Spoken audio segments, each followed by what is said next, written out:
ನಮಸ್ತೆ. Degrees of comparison ನಾವು already 2 ಸೆಷನಲ್ಲಿ ಡಿಸ್ಕಷನ್ ಮಾಡಿದ್ದೀವಿ.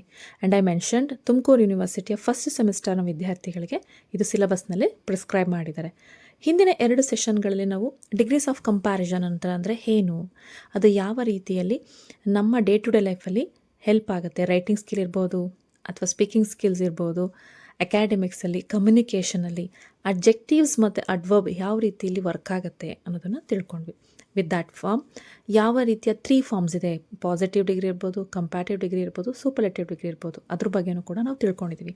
ಎಕ್ಸಾಮ್ಸ್ನಲ್ಲಿ ನಿಮಗೆ ಕಾಂಪಿಟೇಟಿವ್ ಇರ್ಬೋದು ಅಥವಾ ನಿಮ್ಮ ಡಿಗ್ರಿಯಲ್ಲಿರ್ಬೋದು. ಡಿಗ್ರಿಯಲ್ಲಿ ನಿಮಗೆ ಇದು 4 ಮಾರ್ಕ್ಸಿಗಿರುತ್ತೆ. ಕಾಂಪಿಟೇಟಿವ್ ಎಕ್ಸಾಮ್ಸ್ನಲ್ಲಿ ಇದ್ರ ಮೇಲೆ 5 ಮಾರ್ಕ್ಸಿಗೆ ಕ್ವಶನ್ ಆಲ್ಮೋಸ್ಟ್ ಇದ್ದೇ ಇರುತ್ತೆ. ಸೊ ಸೆಷನ್ನಲ್ಲಿ ನಾನು ನಿಮ್ಗೆ ಹೇಳಿದ್ದೀನಿ, ಇಲ್ಲಿ ತುಂಬ ಎಕ್ಸಾಂಪಲ್ಸ್ನ ನಾವು ಡಿಸ್ಕಷನ್ ಮಾಡೋಣ ಅಂತ. ಅದಕ್ಕೂ ಮುಂಚೆ ಒಂದು ಸಲ ಹಿಂದಿನ ಸೆಷನ್ನ ನಾವು ರಿಕಾಲ್ ಮಾಡ್ಕೊಳ್ಳೋಣ. ಸೊ ಪಾಸಿಟಿವ್ ಡಿಗ್ರಿ ಅಂತಂದ್ರೆ ಏನು? An objective used without any comparison is set to be in the positive degree. So objective ಇರುತ್ತೆ. ಅಬ್ಜೆಕ್ಟಿವ್ ಅಂದ್ರೇನು? ಗುಣವಿಶೇಷಣ. ಒಂದು ವಸ್ತುವಿನ ಒಂದು ಗುಣವಿಶೇಷವನ್ನು ಯಾವುದಕ್ಕೂ ಕಂಪೇರ್ ಮಾಡ್ದೇ ನಾವು ಹೇಳೋವಂಥದ್ದು. ಆ್ಯಂಡ್ ಇಲ್ಲಿ ಒಂದು ಸಿಂಗಲ್ ಎಂಟಿಟಿ ಇರುತ್ತೆ and there is no comparison being made. Positive degree is used. ಯಾವುದೇ ರೀತಿಯಾದಂಥ ಕಂಪ್ಯಾರಿಸನ್ ಎಲ್ಲ ಒಂದು ವಿಷಯ ಇದೆ ಅಂತಂದರೆ ಅದ್ರ ಬಗ್ಗೆ ಮಾತ್ರ ನಾವು ಡಿಸ್ಕಷನ್ ಮಾಡ್ತೀವಿ. For example, Lisa is happy, ತುಂಬ ಖುಷಿಯಾಗಿದ್ದಾಳೆ. ದಿಸ್ ಡ್ರೆಸ್ ಇಸ್ ಪ್ರಿಟಿ, ತುಂಬ ಚೆನ್ನಾಗಿದೆ. He looks handsome. ಒಂದು ನೆನ್ಪಿಟ್ಕೊಳ್ಳಿ, ಅಡ್ಜೆಕ್ಟಿವ್ ಮತ್ತು ಅಡ್ವರ್ಬ್ ಎರಡನ್ನೂ ಕೂಡ ನಾವು ಈ ಫಾರ್ಮಲ್ಲಿ ಯೂಸ್ ಮಾಡ್ತೀವಿ. ಹಿಂದಿನ ಸೆಷನಲ್ಲಿ ಹೇಳಿದ್ದೆ, ಮೋಸ್ಟ್ಲಿ ನೀವು ಅದನ್ನು ಗಮನಿಸಿದರೆ ಇಲ್ಲಿ ಎಲ್ಲದೂ ಕೂಡ ರಿಕಾಲ್ ಆಗುತ್ತೆ. ಅಡ್ಜೆಕ್ಟಿವ್ ಅಂದರೆ ಗುಣವಿಶೇಷಣ, ಅಡ್ವರ್ಬ್ ಅಂತ ಅಂದರೆ ಮಾಡಿಫಿಕೇಷನ್ ಆಫ್ ದ ವರ್ಬ್, ನೆನಪಿರಲಿ. ಹಾಗಾದರೆ ಕಂಪ್ಯಾಟಿವ್ ಡಿಗ್ರಿ ಅಂದ್ರೇನು? Comparison between 2 persons or 2 things is called comparative degree. We make comparative degree by adding er to the positive degree of adjectives using than immediately after the comparative degree. Comparative ಡಿಗ್ರಿಯಲ್ಲಿ ಒಂದು ನಿಮಗೆ clarity ಗೊತ್ತಿರಬೇಕು, than ಅನ್ನೋದನ್ನು use ಮಾಡ್ತೀವಿ. I am better than Har, this book is better than that book. ಇಲ್ಲಿ ನಾನು 2 ವಸ್ತುಗಳನ್ನು compare ಮಾಡ್ತೇನೆ, ಅದಕ್ಕಿಂತ ಇದು ಚೆನ್ನಾಗಿದೆ. ಅರ್ಥ ಆಗ್ತಿದೆಯಾ? ಅಂಥ ಸಂದರ್ಭದಲ್ಲಿ ಕಂಪ್ಯಾರಿಟಿವ್ ಡಿಗ್ರಿ ಅಂತ ಬಂದ ತಕ್ಷಣ ನಿಮಗೆ ಇರಬೇಕಾಗಿರುವಂಥದ್ದು ದ್ಯಾನ್ ಅನ್ನೋದನ್ನು ನಾನು ಆ್ಯಡ್ ಮಾಡಬೇಕು. ಈಸಿಯರ್, ಇಆರ್ನ ಯೂಸ್ ಮಾಡ್ತೀವಿ. ಲಾರ್ಜರ್, ಅರ್ಥ ಆಗ್ತಿದೆ? ಆಲ್ಮೋಸ್ಟ್ ಇಆರ್ನ ನಾವು ಯೂಸ್ ಮಾಡ್ತೀವಿ. Comparative degree of an adjective denotes a higher degree of the quality than positive degree and is used when 2 things are compared. I already mentioned 2 things ಇದ್ದಾಗಲಿ ನಾವು compare ಮಾಡ್ತೀವಿ. Positive ಡಿಗ್ರಿಗಿಂತ next level of thing ಅಂತ ಹೇಳ್ಬೋದು. Superlative degree of comparison ಅಂತ ಅಂದರೆ comparison is the highest degree of things. ಎಲ್ಲದಕ್ಕಿಂತ ಇದೆ ಹೈಯೆಸ್ಟ್ ಇರುತ್ತೆ. It is use to compare the similar qualities shared by more than 2 nouns. 2 ನೌನ್ನ ಕಂಪೇರ್ ಮಾಡಿದಾಗ ಸಿಮಿಲರ್ ಕ್ವಾಲಿಟೀಸ್ ಇರುತ್ತೆ, ಅದನ್ನು ಕಂಪೇರ್ ಮಾಡಿ will tell which one is the best one. It shows which of these nouns being compared has the greatest or least degree of the mention quality or qualities. ಆ ಒಂದು ವಸ್ತುವಿನ quality ಹೇಗಿದೆ ಅನ್ನೋದನ್ನು ಅಥವಾ ಅದ್ರ ಕ್ವಾಲಿಟೀಸ್ ಹೇಗಿದೆ ಅನ್ನೋದನ್ನು ಎರಡನ್ನೂ ಕಂಪೇರ್ ಮಾಡಿ ವರ್ಸ್ಟ್ ಯಾವುದು ಅಂತಲೂ ಹೇಳ್ತೀವಿ, ಗ್ರೇಟೆಸ್ಟ್ ಯಾವುದು ಅಂತಲೂ ಹೇಳ್ತೀವಿ. ಆ್ಯಸ್ ಎ ಮೆನ್ಷನ್ಡ್ ಎಕ್ಸಸೈಸಸ್ನ ಡಿಸ್ಕಷನ್ ಮಾಡೋಣ ಅಂತ ಹೇಳಿದ್ದೆ. ಎಕ್ಸಾಮ್ಸ್ನಲ್ಲಿ ಎಸ್ಪೆಷಲಿ ತುಮಕೂರು ವಿಶ್ವವಿದ್ಯಾನಿಲಯದ ಫಸ್ಟ್ ಸೆಮಿಸ್ಟರ್ನ ವಿದ್ಯಾರ್ಥಿಗಳಿಗೆ ನಿಮ್ಮ ಮಾಡೆಲ್ ಕ್ವಶನ್ ಪೇಪರ್ನ ನೀವು ಗಮನಿಸಿದ್ರೆ ನಿಮಗೆ ಕಂಪ್ಯಾರಿಟಿವ್ ಡಿಗ್ರಿ ಇರ್ಬೋದು, ಸೂಪರ್ಲೇಟಿವ್ ಡಿಗ್ರಿ ಇರ್ಬೋದು, ಹಾಗೆಯೇ ಪಾಸಿಟಿವ್ ಡಿಗ್ರಿ ಇರ್ಬೋದು, ಅದರ ರೂಲ್ಸ್ನ ಗೊತ್ತಿದ್ದರೆ ಎಕ್ಸಾಮ್ನಲ್ಲಿ ಪ್ರಶ್ನೆಗಳು ಈ ಫಾರ್ಮ್ನಲ್ಲಿ ಇರುತ್ತೆ. ಅವರೊಂದು ಸೆಂಟೆನ್ಸ್ನ ಕೊಟ್ಟಿರ್ತಾರೆ, ಅದಕ್ಕೆ ನೀವು ಡಿಗ್ರೀಸ್ನ ಚೇಂಜ್ ಮಾಡಬೇಕಾಗ್ಬೋದು. ಕೆಲವೊಂದು ಸಲ ಅವರೇ ಒಂದು ಫಾರ್ ಎಕ್ಸಾಂಪಲ್ ಇಂಟೆಲಿಜೆಂಟ್ ಅಂತಿದ್ರೆ ಮೋರ್ ಇಂಟೆಲಿಜೆಂಟ್ ಅಂತ ಅದನ್ನೇ ಕೊಟ್ಬಿಟ್ಟಿರ್ತಾರೆ ಬ್ರ್ಯಾಕೆಟಲ್ಲಿ. ಅದನ್ನು ನೋಡಿ ನೀವು ಸೆಂಟೆನ್ಸ್ನ ಮಾಡಬೇಕಾಗತ್ತೆ. Read the following sentences and change them as directed. Amy is as brave as Penny. First ಅರ್ಥ ಮಾಡ್ಕೊಳ್ಳಿ, ಸೆಂಟೆನ್ಸ್ ಯಾವ ಒಂದು ಫಾರ್ಮಲ್ಲಿದೆ. ಆ್ಯಸ್ ಬ್ರೇವ್ ಆ್ಯಸ್ ಪಾಸಿಟಿವ್ ಡಿಗ್ರಿಯಲ್ಲಿ ಆ್ಯಸ್ ಬ್ರೇವ್ ಆ್ಯಸ್ ಅಥವಾ ನೋ ಅದರ್ ಅನ್ನೋ ವರ್ಡ್ ಬರುತ್ತೆ. ನಿಮಗೆ ಗೊತ್ತಿದೆ ಅಂದ್ಕೊಂಡಿದ್ದೀನಿ, ಎರಡೂ ನೀವು ನೆನ್ಪಿಡ್ಕೋಬೇಕು. As brave as Penny. So Amy ಮತ್ತು ಪೆನ್ನಿ ಇಬ್ಬರು ಕೂಡ ಸೇಮ್ ಬ್ರೇವ್, ಇಬ್ಬರು ಕೂಡ ಇಂಟೆಲಿಜೆಂಟ್. ಇಲ್ಲ ಯಾರು ನಾನು ಕಂಪೇರ್ ಮಾಡಿ ಅವ್ರು ಜಾಸ್ತಿ ಇವ್ರು ಜಾಸ್ತಿ ಅಂತ ಹೇಳ್ತಾ ಇಲ್ಲ. ಅವ್ರೇನು ಕೇಳಿದ್ದಾರೆ? Comparative degree. I already mentioned comparative ಅಂತಾಗ ದ್ಯಾನ್ ಬರಲೇಬೇಕು. Penny is braver than Amy. ಏನು ಆ್ಯಡ್ ಮಾಡಿದ್ದೀನಿ? ಬ್ರೇವಿಗೆ ಬ್ರೇವರ್ ಇಯರ್ನ ನಾನಿಲ್ಲಿ ಆ್ಯಡ್ ಮಾಡಿದ್ದೀನಿ. ಐ ಹೋಪ್ ನಿಮಗೆ ಅರ್ಥ ಆಗ್ತಿದೆ ಅಂತ ಅನ್ಕೋತೀನಿ. ನೋಡಿ ಇಲ್ಲಿ braver than. Gold is the most expensive of all the metals. ಏನಿದೆ? Most expensive. ಸೊ ಯಾವ ಫಾರ್ಮಲ್ಲಿದೆ? ದಿ ಮೋಸ್ಟ್ ಅನ್ನೋ ವರ್ಡ್ ಇದೆ. ಅಬ್ಸರ್ವ್ ಮಾಡ್ತಿದ್ದೀರಾ? ದ ಯಾವಾಗ ಬಳಸ್ತೀವಿ? ಸೂಪರ್ಲೇಟಿವ್ ಡಿಗ್ರಿಯಲ್ಲಿ ನಾವು ದಾನ ಬಳಸ್ತೀವಿ. ದ ಅನ್ನುವಂಥದ್ದು ಆರ್ಟಿಕಲ್, ಎಸ್ಪೆಷಲಿ ಅದು ಡೆಫಿನೆಟ್ ಆರ್ಟಿಕಲ್. ಸೊ ಪಾಸಿಟಿವ್ ಡಿಗ್ರಿಗೆ ಚೇಂಜ್ ಮಾಡೋಕ್ಕೆ ಹೇಳಿದ್ದಾರೆ. ನಾನು ಆಲ್ರೆಡಿ ಹೇಳಿದ್ದೀನಿ, ಪಾಸಿಟಿವ್ ಡಿಗ್ರಿಯಲ್ಲಿ ಆ್ಯಸ್ ಬರುತ್ತೆ ಅಥವಾ ನೋ ಅದರ್ ಅನ್ನೋ ವರ್ಡು ಯೂಶ್ವಲಿ ಬರುತ್ತೆ. No other metal is as expensive as gold. ನೋ ಅದರ್ ಅನ್ನೋ ವರ್ಡನ್ನು ಏನನ್ನು ಪಾಸಿಟಿವ್ ಆಗಿ ಹೇಳ್ತೀವಿ? ಗೋಲ್ಡೇ ಅಪ್ಪ ಬೆಸ್ಟ್ ಎಕ್ಸ್ಪೆನ್ಸಿವ್. ಇಲ್ಲ, ನೀವು ಯಾವುದೋ ಒಂದು ಮೆಟಲಿಗೆ ಕಂಪೇರ್ ಮಾಡ್ತಿರಲಿಲ್ಲ, ಅದು compare. No other metal is as expensive as gold. Ramu is stronger than Shamu. ಇಲ್ಲಿ ನೋಡಿ ಅಗೇನ್, ಸ್ಟ್ರಾಂಗರ್ ದ್ಯಾನ್ ಅಂತಿದೆ ಅಂತಂದರೆ ಅದು ಕಂಪ್ಯಾರಿಟಿವ್ ಡಿಗ್ರಿ. ಅವ್ರೇನು ಕೇಳಿದ್ದಾರೆ? ಪಾಸಿಟಿವ್ ಡಿಗ್ರಿಗೆ ಮಾಡೋಕ್ಕೆ ಹೇಳಿದ್ದಾರೆ. ಪ್ರಶ್ನೆ ಅರ್ಥ ಮಾಡ್ಕೊಳ್ಳಿ. ಇಲ್ಲ, ಅವರೇ ಹೇಳಿದ್ದಾರೆ ರಾಮು ಯಾರಿಗಿಂತ ಸ್ಟ್ರಾಂಗರ್ ದ್ಯಾನ್ ಶಾಮುಗಿಂತ ಸ್ಟ್ರಾಂಗ್ ಅಂತ. ನಾನು ಅವಾಗ ಇಲ್ಲಿ ಯಾರಿಗೂ ಹರ್ಟ್ ಆಗಬಾರ್ದಲ್ವಾ? Shamu is not as strong as Ramu ಮತ್ತು ಅವ್ರು ಯಾರು ಸ್ಟ್ರಾಂಗ್ ಗೊತ್ತಿಲ್ಲ, ಆದರೆ ಅವರಷ್ಟೇ ಅವ್ರು ಇಲ್ವಂತೆ. ಪಾಸಿಟಿವ್ ಆಗಿ ನಾಟ್ ಅನ್ನೋದನ್ನು ನಾನಿಲ್ಲಿ ಆ್ಯಡ್ ಮಾಡಿದ್ದೀನಿ. China has higher population than India. Higher population than ತುಂಬ ಕ್ಲಿಯರಾಗಿ ಕೊಟ್ಟಿದ್ದಾರೆ. ಸೊ ಅದು ಕಂಪ್ಯಾರಿಟಿವ್ ಡಿಗ್ರಿಯಲ್ಲಿದೆ. ಪಾಸಿಟಿವ್ ಡಿಗ್ರಿಗೆ ಚೇಂಜ್ ಮಾಡಿದಾಗ India's population is not as high as ಚೈನಾದಷ್ಟು ಆ್ಯಕ್ಚುಲಾಗಿ ಇಲ್ಲ.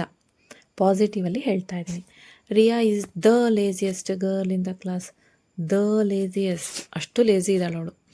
ಸೊ ಇದು ದ ಅನ್ನೋದೇನನ್ನು ರೆಪ್ರೆಸೆಂಟ್ ಮಾಡುತ್ತೆ? Again superlative degree. ಪಾಸಿಟಿವಿಗೆ ಚೇಂಜ್ ಮಾಡಿದಾಗ no other girl in the class is as lazy as ರಿಯಾ. ನೋಡಿ, ಆ್ಯಸು ಬಂತು, ಇಲ್ಲಿ ನೋ ಅದರ್ ಅನ್ನೋ ವರ್ಡ್ ಕೂಡ ಬಂದಿದೆ. ಸೊ ಪಾಸಿಟಿವ್ ಡಿಗ್ರಿಯಲ್ಲಿ ನಾವು most of the time no other ಅಥವಾ ಆ್ಯಸ್ ಅನ್ನೋ ವರ್ಡನ್ನು ಬಳಸ್ತೀವಿ. Meenu is the sweetest girl in the class. So answer ನೋಡಿ, no one in the class is as sweet as ಮೀನು.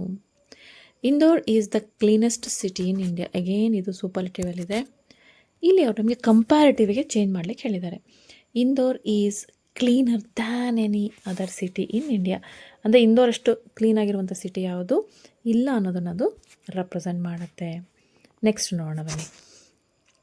Very few students in the class are as intelligent as Tina. ಇಲ್ಲಿ again ಟೀನಾಗೆ ನಾನು ಯಾವ ಮಕ್ಕಳನ್ನೂ compare ಮಾಡ್ತಲ್ಲ, few students ಅನ್ನೋ ವರ್ಡನ್ನ ಬಳಸಿದ್ದೀನಿ. Observe ಮಾಡ್ತಿದ್ದೀರಾ ಅನ್ಕೋತೀನಿ. So ಇದನ್ನು ನಾವು ಇಂದಿನ ಎಕ್ಸಾಂಪಲ್ಸಲ್ಲಿ ನೋಡಿದಾಗ ನಾವೇನಕ್ಕಪ್ಪ ಎಲ್ಲ ಕಡೆ ನೋ ಅದರ್ ಅಥವಾ ಆ್ಯಸ್ ಅನ್ನೋದನ್ನು ಬಳಸಿದ್ವಿ ಅಂದರೆ ಇಲ್ಲಿ ಒಬ್ಬರನ್ನ ಇನ್ನೊಬ್ಬರಿಗೆ ಕಂಪೇರ್ ಮಾಡುವಂಥದ್ದು. ಪಾಸಿಟಿವ್ ಡಿಗ್ರಿಯಲ್ಲಿ ನಾವು ಎರಡು ವಿಷಯನ ಕಂಪೇರ್ ಮಾಡಿದ್ರು, ಅಲ್ಲಿ ಒಬ್ಬ ವ್ಯಕ್ತಿಯನ್ನು ಇನ್ನೊಬ್ಬ ವ್ಯಕ್ತಿಗೆ ಕಂಪೇರ್ ನಾವು ಮಾಡಲ್ಲ. ಅಬ್ಸರ್ವ್ ಮಾಡಿದ್ದೀರಾ ಅನ್ಕೋತೀನಿ. Tina is one of the most intelligent students in the class. ಇದು ಇರ್ರೆಗ್ಯುಲರ್ ಫಾರ್ಮ್ ಆಫ್ ಕಂಪ್ಯಾರಿಸನ್ ಅಂತಲೇ ಕರಿಬೋದು. Intelligent, more intelligent, most intelligent. This knife is not as sharp as the other. Again ನೋಡಿ, ಅದು ತುಂಬ ಶಾರ್ಪ್ ಇದೆ ಯಾವುದಕ್ಕಿಂತ ಬೇರೆ ಯಾವುದಕ್ಕೋ ಇಂದ ಕಂಪ್ಯಾರಿಟಿವ್ ಆದಾಗ. The other knife is sharper than this one. Uday is the heaviest of all the boys.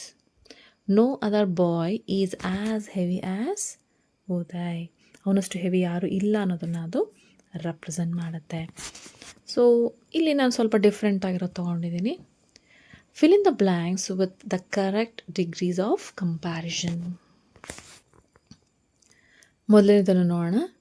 Prevention is dash than cure. ಒಂದು ನಿಮಗೆ ಇಲ್ಲಿ ಕ್ಲಿಯಾರಿಟಿ ಗೊತ್ತಾಗಬೇಕಾಗಿರೋದು ಏನು ಗೊತ್ತಾ? ದ್ಯಾನ್ ಕಂಪ್ಯಾರಿಸನ್ ಮಾಡಿದ್ದಾರೆ. ಸೊ ಗುಡ್ ಅನ್ನೋಂಥದ್ದು ಇರ್ರೆಗ್ಯುಲರ್ ಫಾರ್ಮ್ ಆಫ್ ಒಂದು comparison. Prevention is better than cure. Good, better, best. Akbar was one of the dash kings of India. The ಅನ್ನೋಂಥದ್ದಿದೆ ನೋಡಿ. ಎಕ್ಸಾಮಲ್ಲಿ ಹೆಂಗೆ ಉತ್ತರ ಐಡೆಂಟಿಫೈ ಮಾಡೋದು ಅಂತ ಹೇಳ್ತಿರಲ್ಲ, ಇದು ದ ಅಂತಂದರೆ superlative degree. Akbar is one of the greatest Kings of India. My brother is a dash than me. Again than ಅನ್ನೋ ವರ್ಡ್ ಇದೆ, comparative degree. My brother is taller than me. Gold is lighter than lead. The streets of Indore are much cleaner than the other cities of India. Cleaner ಏನಾಗುತ್ತೆ, cleaner. ನೋಡಿ, ಇಲ್ಲ ನಾನು ಏನು ಮಾಡ್ತೀನಿ, compare. Cleanest ಆಗ್ತಿತ್ತು ಅದೇನಾದ್ರು superlative ಇದ್ದಿದ್ರೆ. E ಆರ್ನ ನಾವು ಹೆಚ್ಚು ಎಲ್ಲಿ ಬಳಸ್ತೀವಿ, ಕಂಪ್ಯಾರಿಟಿವಲ್ಲಿ ಬಳಸ್ತೀವಿ. There are two ways in which you can solve this problem, and this way is easier than the other. I hope ನಿಮಗೆ ಅರ್ಥ ಆಗ್ತಿದೆ ಅಂತ ಅಂದ್ಕೊಳ್ತೀನಿ. My sister dash my dash sister lives in Canada. My old ಇದೆ, elder. My elder sister lives in Canada. My health is dash than yesterday. Good ಅಂತಿದೆ, so ಏನಾಗುತ್ತೆ, better than yesterday. May is hotter than April. My bag is heavier than Reetu's. Draupadi was one of the, ಏನಾಗುತ್ತೆ, ಇದೆ, most beautiful woman. ನೋಡಿ ಅಲ್ಲಿ beautiful, ಇದನ್ನು ನಾವು mono ಅನ್ನಲ್ಲ, ಪಾಲಿ ಅಂತಂದರೆ ಎರಡು ವರ್ಡ್ಗಳನ್ನು ನೋಡ್ಬೋದು. ನೀವು ಎಸ್ಪೆಷಲಿ ಪ್ರಿಫಿಕ್ಸ್ ಸಫಿಕ್ಸ್ ನೋಡಿದ್ರೆ ಗೊತ್ತಾಗುತ್ತೆ. ಅಂಥ ಸಂದರ್ಭದಲ್ಲಿ ನಾವು ಮೋಸ್ಟನ್ನು ಬಳಸ್ತೀವಿ. Shinchan is the dash cartoon I have watched. So the ಅನ್ನೋ ವರ್ಡ್ ಇದೆ. Shinchan is the funniest cartoon I have watched is the proper answer. So ಇಲ್ಲಿ ನಾನು ಇಲ್ಲಿ ಆನ್ಸರ್ನೆಲ್ಲ ನಿಮಗೆ ಕೊಟ್ಟಿದ್ದೀನಿ, ಸ್ಕ್ರೀನ್ಶಾಟ್ ತೊಗೊಳ್ಳಿ. ಆವಾಗ ನಿಮಗೆ ಈಸಿಯಾಗಿ ಏನೇನು ಚೇಂಜಸ್ ಆಗಿದೆ ಅಂತ ಗೊತ್ತಾಗುತ್ತೆ. ಇದು ಸ್ವಲ್ಪ ಡಿಫ್ರೆಂಟ್ ಆಗಿರೋ ಎಕ್ಸಸೈಸ್ ಅಂತಲೇ ಅನ್ಬೋದು. ನೋಡಿ, first one, Shakespeare is the most famous of all writers in English. So ಇದು ಯಾವ ಫಾರ್ಮಲ್ಲಿದೆ, ಸೂಪರ್ಲೇಟಿವ್ ಡಿಗ್ರಿಯಲ್ಲಿದೆ. ಹೇಗೆ ಗೊತ್ತಾಯಿತು ನನಗೆ, ಹೇಗೆ ಅಂತಂದರೆ ಮೋಸ್ಟ್ ಫೇಮಸ್. ಸೊ ಪಾಸಿಟಿವ್ ಡಿಗ್ರಿಗೆ ಚೇಂಜ್ ಮಾಡಿದಾಗ ನೋ ಅದರ್ ರೈಟರ್, ಯಾಕಂತಂದ್ರೆ ಅವರೇ ಫೇಮಸ್ ಅಂತ ಹೇಳಿಬಿಟ್ಟಿದ್ದಾರೆ. ನಾನು ಬೇರೆ ರೈಟರೇ ಕಂಪೇರ್ ಮಾಡಿ ಪಾಸಿಟಿವಲ್ಲಿ ಹೇಳೋ ಹಾಗಿಲ್ಲ. ಹಾಗಾಗಿ no other writer in English is as famous as Shakespeare. ಅದನ್ನೇ ನಾನು ಕಂಪ್ಯಾರಿಟಿವ್ ಡಿಗ್ರಿಗೆ ಚೇಂಜ್ ಮಾಡಿದಾಗ Shakespeare is greater than any other writer in English. But ಇಲ್ಲಿ ಫೇಮಸ್ ಅಂತ ಇರೋದ್ರಿಂದ Shakespeare is more famous than any other writer in English. So ಏನಾಗುತ್ತಿದ್ದು, more famous. ಇಷ್ಟೇ, more famous, most famous, ಈ ರೀತಿಯಲ್ಲಿ ಬದಲಾಗುತ್ತೆ. Yes, iron is more useful than any other metal. ಇಲ್ಲಿ more useful than any other metal. So comparative degree more ಅಂತ ಅಲ್ಲೇ ಕೊಟ್ಬಿಟ್ಟಿದ್ದಾರೆ. ಆವಾಗ ನಿಮಗೆ ಸೂಪರ್ಲೇಟಿವಲ್ಲಿ ಏನಾಗಬೇಕು, ಮೋಸ್ಟ್ ಯೂಸ್ಫುಲ್. ಅದೇ ಪಾಸಿಟಿವ್ ಬಂದಾಗ no other metal is as useful as iron. Very few countries in the world are as large as China. Positive ಡಿಗ್ರಿಯಲ್ಲಿದೆ, ಬಿಕಾಸ್ ಅಲ್ಲಿ ಎರಡು ಆ್ಯಸ್ ಇದೆ, ಗಮನಿಸ್ತಾ ಇದ್ದೀರಾ ಅನ್ಕೋತೀನಿ. China is larger than most other countries in the world. So most ಅನ್ನೋ word ಬೇಕಾಗಿಲ್ಲ ಇಲ್ಲಿ. China is a larger than any other countries in the world. ಅದನ್ನೇ ಸೂಪರ್ಲೇಟಿವ್ ಚೇಂಜ್ ಮಾಡಿದಾಗ China is the largest countries in the world ಆಗುತ್ತೆ. And the last one, very few Indian saints were as popular as Vivekananda. So ಅಲ್ಲಿ as ಅನ್ನೋ word ಬರ್ತಿದೆ ಅಂದರೆ ಹೆಚ್ಚು ಯೋಚನೆ ಮಾಡೋ ಅವಶ್ಯಕತೆ ಇಲ್ಲ. ಆ್ಯಂಡ್ ವೆರಿ ಫ್ಯೂ ಇದೆ ಅಂತಂದರೆ ಇಟ್ ಈಸ್ ಎ ಪಾಸಿಟಿವ್. ಅದನ್ನು ಕಂಪ್ಯಾರಿಟಿವ್ ಬರೆದಾಗ Vivekananda was more popular than any other Indian saints. ಅದನ್ನು ಸೂಪರ್ಲೇಟಿವ್ ಬಂದಾಗ Vivekananda was one of the most popular Indian saints. ಇಲ್ಲ ನೀನು ಕಂಪೇರ್ ಮಾಡಿಲ್ಲ, ಅವರೇ ಬೆಸ್ಟ್ ಅಂತ ಹೇಳ್ತೀನಿ. ಕಂಪ್ಯಾರಿಟಿವ್ ಬಂದಾಗ ವಿವೇಕಾನಂದ ಎಷ್ಟು ಪಾಪ್ಯುಲರ್ ಅಂದರೆ ಅವರಷ್ಟು ಪಾಪ್ಯುಲರ್ ಯಾರೋ ಆಗೇ ಇರಲಿಲ್ಲ, ಹಿ ಈಸ್ ಅನ್ನೋ ಮೇಲನ್ನ ಕೊಡುತ್ತೆ. ಸೊ ಎಕ್ಸಾಮ್ಸಲ್ಲಿ ನಿಮಗೆ ಫಸ್ಟ್ ಮೇನೆಲ್ಲ ನಾನು ಏನು ಡಿಸ್ಕಷನ್ ಮಾಡೋದನ್ನೋ ಆ ರೀತಿಯ ಪ್ರಶ್ನೆಗಳಿರುತ್ತೆ. ಅವರು ಬ್ರ್ಯಾಕೆಟಲ್ಲಿ ನಿಮಗೆ ಫಾರ್ಮ್ಸ್ನ ಕೊಟ್ಟಿರ್ತಾರೆ. ಅಂದರೆ ಈಗ for example she is tall, ಬ್ರಾಕೆಟಲ್ಲಿ ಟಾಲರ್ ಅಂತ ಇರುತ್ತೆ. ನೀವು ಅರ್ಥ ಮಾಡ್ಕೋಬೇಕಾಗಿರೋದು ಕಂಪ್ಯಾರಿಟಿವ್ ಡಿಗ್ರಿಗೆ ಚೇಂಜ್ ಮಾಡಬೇಕು ಅಂತಾಗ she is taller than me, ಇಷ್ಟು ಬರೆದ್ರೆ ಸಾಕು. ಈ ರೀತಿಯ 4 ಪ್ರಶ್ನೆಗಳು ಎಕ್ಸಾಮಲ್ಲಿರುತ್ತೆ. ಐ ಹೋಪ್ ನಿಮಗೆ 3 ಸೆಷನಲ್ಲಿ ನಾನು ಎಕ್ಸ್ಪ್ಲೇನ್ ಮಾಡಿರುವಂತಹ ಕಂಪ್ಯಾರಿಟಿವ್ ಡಿಗ್ರೀಸ್ ಅರ್ಥ ಆಗಿದೆ ಅಂತ ಅಂದ್ಕೊಳ್ತೇನೆ. ನೆಕ್ಸ್ಟ್ ಸೆಷನಲ್ಲಿ ಇನ್ನೊಂದು ಹೊಸ ವಿಷಯದ ಜೊತೆಲಿ ನಾವು ಡಿಸ್ಕಷನ್ ಮಾಡೋಣ. Until then thank you so much.